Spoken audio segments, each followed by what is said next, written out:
everyone! Welcome back! So for today's mini vlog, mag mini vlog tayo. Good morning guys! Today is Saturday at saka tagal kong hindi naka-upload. Wala akong mukbang, wala lahat, walang regular upload kasi dumating yung time na parang wala akong ma-upload. Ay, wala, no, yung nawalan ka ng ganang mag-video. Yun, dumating talaga yung parang down ka na. Minsan na ano yun yung pilit mong lalabanan yung stress. So, hindi ako nakapag-video kahit meron ka namang kumakain ka namang araw-araw, pwede ka namang mag-video. So, hindi talaga ako nakapag-video kaya wala akong upload. So, ngayon meron tayong mini vlog, story time tayo. Tinatapos ko yung aking ewan ko kung 1 kilong ano yata itong nabili ko kaya ang dami. So, ngayon hindi ko pa siya natapos. So, mag-story time tayo. Tungkol sa mani. Nakasimangot yung aking kasamang pusa. Thank you sa ating shades na walang kamay. So, nung ako ay maliit pa mga elementary, meron kaming bukid. Yun, bago ka makarating doon, mahigit 1 oras na lakad. Makadaan ka ng ilang ilog, tapos paakyat, basta hihingalin ka ng bongga. So, story time tayo. Ito yung paborito ko kasi marami kaming tanim nitong mani. Maraming doon nung araw is masipag kasi magtanim yung aking mga magulang. Sipag magtanim yung mama ko. Tapos kami ng mga yung yung mama ko ng mga tauhan na pwedeng maguna, mag-maintain para or mag-harvest o ganun. So marami kami doong mani, munggo, tapos kamuting kahoy, kamote, mangga, tapos marami talaga yung mais. Kasi sa buong taon hindi kami naubusan ng mais kasi yung bigas namin. So ito yung paborito ko na i-harvest kasi bunutin mo lang. Pagka punot mo yun, tanggalin mo yan, lupa pa yung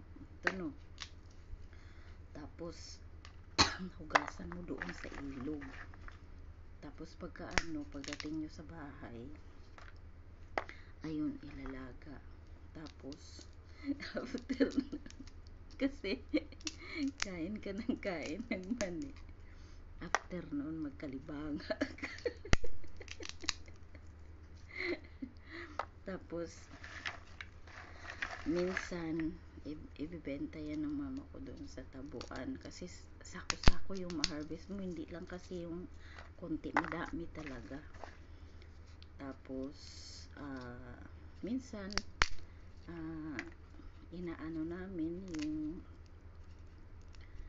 yung hindi siya nilalaga, piniprito, parang piniprito na may bawang o may sili, tapos irerepack mo, tapos ibibenta mo sa mga kaklase mo para marami kayong magkalibanga. Pero pampatalino tong mani. Kaya ako matalino. Hoy, walang biro. Natatawa lang ako kasi minsan masarap alalahanin yung kabataan. Gawa ng maraming kabataan ngayon. Meron pa namang nakaranas ng gano'n. Minsan makikita mo, maaawa ka. Pero kapag dumating ka na sa magkakaedad ka na, pagpasalamat mo yung mga time na naranasan mo siya kasi kumbaga naging malakas ka na kahit hanggang nagkaedad-edad ka na kaya mo pa rin magtrabaho kasi nung iyong kabataan puro halos sariwa ang nakakain mo, gawa nga na may bukid nga kayo. Pero nung time na nung kabataan mo pa, minsan naiisip mo na, hala, bakit ang hirap namin, bakit nandito kami sa bukid, tapos yung mga kakilala mo, mga kaklase mo, nasa bahay sila, nanonood lang sila ng TV, tapos ikaw, nandoon ka sa bukid, yung alam mo yung ganun. Pero pag dumating na yung time na tumanda ka na, ipagpasalamat mo yung mga naranasan mo yun. Kasi kahit pa paano, yung nakakain mo noong araw is halos mga sariwa, walang chemicals. Kasi halos sa mga na-encounter ko, yung mga lumaking syudad, yun marami ng sakit, mataas yung may mga diabetes, may mga hypertension sila kasi kumbaga nung kabataan nila halos wala silang exercise, yung nasa bahay lang. Pag ang weekend kasi namin nung ako'y elementary is nasa bukid talaga, kumbaga obligado kang pumuntang bukid, magguna ganito o magtanim, mag-harvest para meron kayong pagkain yun. Pero yun nga, masaya siya na masaya siyang alalahanin. So ayun lang yung mini vlog natin for today. Meron na yung konti na lang season ngayon kahit saan ka maraming tindang mani sa mga supermarket, tapos malinis na siya, parang galing siya ng Egypt yata yung nakalagay doon na tapos matamis naman. So ito is hilaw talaga, malinis lang tingnan. Tapos yung iba nito nilaga ko, tapos inubos ko na yung nilaga ko na parang siguro mga 1/4 yun. Tapos kinain ko siya ng 2 araw. Ayun, nagkalibang ako. Kasi pag nakarami ka nito, talagang magtatae ka.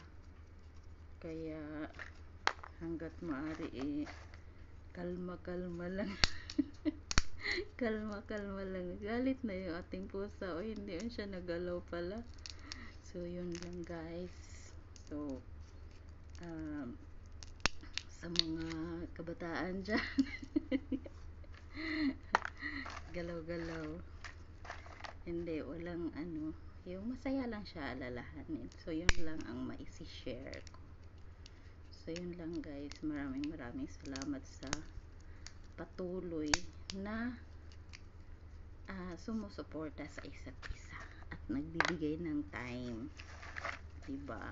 Yan, kayo din, kain din kayo ng mga sariwa, lahat ng sariwa. Lahat ng sariwa. So yun lang guys, thank you so much for watching. Ayan, don't forget to like and subscribe. Ingat tayong lahat.